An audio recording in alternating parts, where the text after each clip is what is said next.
एक छोटे से गांव के किनारे एक पुराना कब्रिस्तान था। कहते हैं वहां रात के समय अजीब अजीब आवाजें आती थीं। कभी किसी के हंसने की, कभी रोने की, और कभी कभी तो कोई चीख भी सुनाई देती थी। गांव के लोगों ने तय कर रखा था कि सूरज ढलने के बाद कोई भी उस कब्रिस्तान की ओर नहीं जाएगा। लेकिन एक दिन गांव में एक नया युवक आया। नाम था रवि। रवि को इन बातों पर यकीन नहीं था।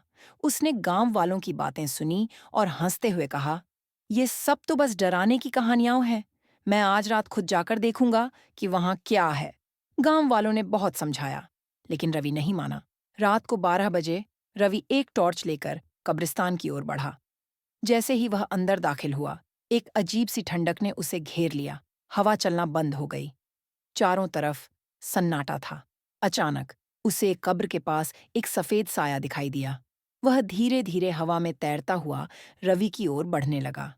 रवि डर के मारे पीछे हटने लगा, लेकिन उसके पैर जैसे जमीन में जम गए थे। वह चाहकर भी हिल नहीं पाया।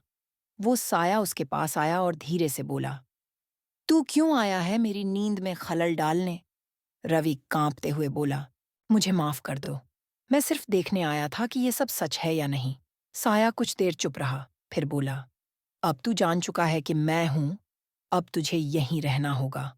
और तभी रवि की चीख पूरे गांव में सुनाई दी। अगली सुबह गांव वालों ने कब्रिस्तान में जाकर देखा।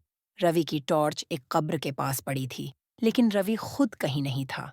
आज भी कहते हैं, जो भी रवि की तरह वहां रात को जाता है, वो लौटकर कभी नहीं आता।